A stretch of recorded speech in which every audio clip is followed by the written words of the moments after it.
Afternoon sa inyong lahat. Malapit na namang evening.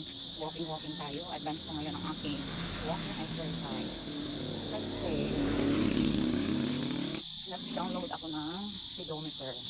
Yung minimeasure ang number of steps. So kailangan kong magkaroon ng 6,000 steps. At kulang pa. Kaninang umaga naglakad na ako mula sa timbahan hanggang makauwi. Pagbili ng isda, nilakad ko din balikan. Kulang pa din. Kaya eto, maglakad tayo ng maglakad. Kasi bukas baka malate naman tayo kung bukas pa tayo maglakad. Dito pa rin tayo sa aming street. Sa block pala, sorry. Dito lang yan sa Alicante, Moyot. Alicante at Moyot Street. Ayan. Walking tayo. Sana mahit ko lang aking target na 6,000 steps. Ayan. Maliwanag na ang solar na ilong ko. Kasi paggabi na talaga siya. Tatlong ikot lang. Pagoda na ang person. Pero kailangan natin pa.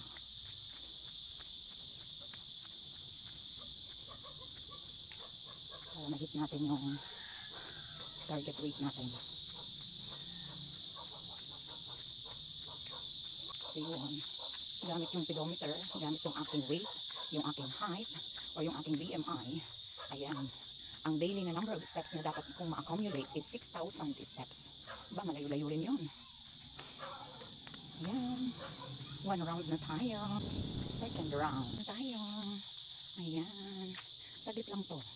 Pero malaki-laking bagay na to para sa ating limiting health, yung timbang natin. Ayan. Kailangan ko pating pababain ang aking timbang hanggang 60. My gosh, malayo-layo. Kaya dapat talaga consistent. Yung may mga araw na hindi ko rin vlog, pero talagang nag-walking ako para nga ma-hit ko yung aking target. So tsaga-tsaga lang guys. Ganun talaga, pag mayroon kang goal, kailangan natin pagsinikatan. Kasi hindi natin makakalit yung ating goal kung hindi natin paghihirapan. Ayan, hindi na, diba ron? Kahalap ang batukan. Nakakapagod. 2.5 na. Ay, kapoy din. Sana malagpasan ko yung 6,000 steps. Bago ako magsimula, kulang pa ako ng 365. I think susobra naman niya tatlong balik.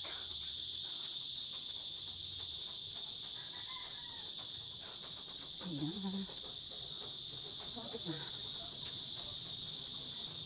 Share ko lang, ang ganda nitong app na to, na pedometer, na sinusukat niya yung number of steps na nagawa mo in a day. So, kailangan mo lang mag-download ng app. At yun, pwede mo nang gamitin. Kahit offline, pwede siya. At nag-download din ako ng water tracker, yung water intake natin in a day.